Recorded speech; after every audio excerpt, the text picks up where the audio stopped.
नमस्कार। आज नवरात्रि का 9वां दिन है। नवरात्रि के 9वें दिन की कथा देवी सिद्धिदात्री से संबंधित है, जो माँ दुर्गा का 9वां और अंतिम स्वरूप है। ये देवी सभी प्रकार की सिद्धियां प्रदान करती हैं और उनकी कृपा से ही भगवान शिव को अष्ट सिद्धियां प्राप्त हुई थी, जिसके कारण वे अर्धनारीश्वर कहलाए। आज हम आपको माँ सिद्धिदात्री की पूरी कथा सुनाते हैं। कथा को बड़े ही ध्यान पूर्वक पूरा सुनिएगा। माता की कथा सुनने पर भी आपको बहुत पुण्य मिलेगा। ये कथा माँ सिद्धिदात्री की शक्ति, उनकी उत्पत्ति और उनके भक्तों को मिलने वाले आशीर्वाद को दर्शाती है। संपूर्ण नवरात्रि के दौरान शुरुआती 8 दिनों तक भक्ति, साधना, तपस्या और जो जप किया जाता है, उसकी सिद्धि की प्राप्ति नवरात्रि के अंतिम दिनों में प्राप्त होती है और इसलिए नवरात्रि के अंतिम दिन पर आती है माँ सिद्धिदात्री, जो कि हर प्रकार की सिद्धि रिद्धि प्रदान करती हैं। चैत्र नवरात्रि के 9वें दिन माता सिद्धिदात्री की पूजा आराधना की जाती है और की विशेष पूजा अर्चना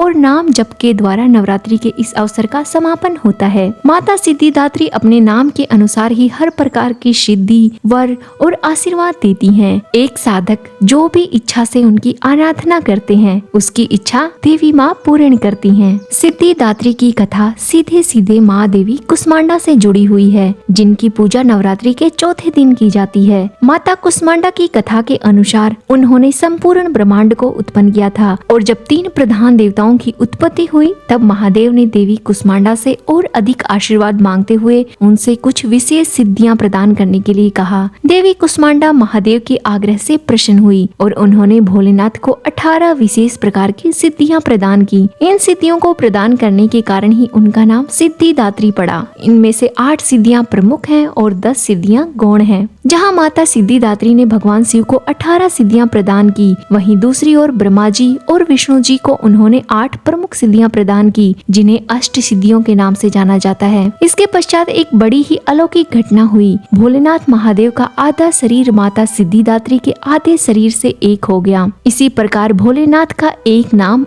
अर्धनारीश्वर पड़ा, यानी जिनका आधा शरीर नारी का हो और आधा शरीर पुरुष का। अब हम आपको बताएंगे कि 8 सिद्धियां कौन सी हैं। सबसे पहली सिद्धि है अणिमा, यानी कि परमाणु जितना छोटा बनने की क्षमता। दूसरी है महिमा, असीम रूप से बड़ा बनने की क्षमता। तीसरी है गरिमा, असीम रूप से भारी बनने की क्षमता। चौथी है लघिमा, अत्यंत प्रकाशमय बनने की क्षमता। 5वीं है प्राप्ति, सर्वव्यापी बनने की क्षमता। छठी है प्राकाम्य, किसी भी इच्छा को पूरा करने की क्षमता। 7वीं है ईशित्व, अधिपत्य स्थापित करने की क्षमता।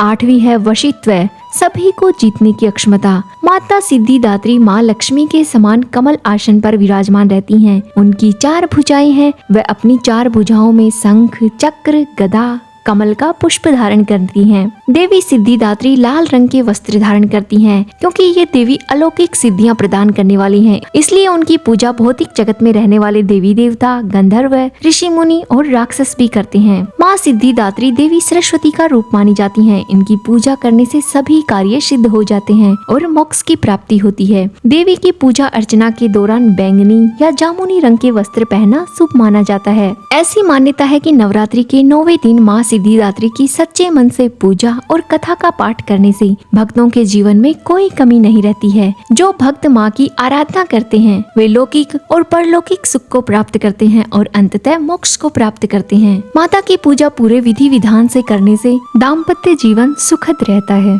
जीवन में सुख समृद्धि आती है। पुराने से पुराने कष्ट दूर हो जाते हैं। इस दिन कन्या पूजन को भी विशेष शुभ माना जाता है। कुछ लोग अष्टमी के दिन कन्या पूजन करते हैं, तो कुछ नवमी के दिन कन्या पूजन करते हैं। दोनों ही दिन का कन्या पूजन शुभ माना जाता है। सच्चे मन से पूजा करने वालों पर माँ सिद्धिदात्री अपना आशीर्वाद हमेशा बनाए रखती हैं। जो भी माँ की सच्चे मन से आराधना करता है, उसकी सभी मनोकामनाएं पूर्ण होती हैं। कथा अधूरी रही हो तो पूरा कीजिएगा, पूरी हुई हो तो मान कीजिएगा। माता कथा कहने वाले, सुनने वाले और अपने सभी भक्तगणों पर अपना आशीर्वाद बनाए रखें। धन्यवाद।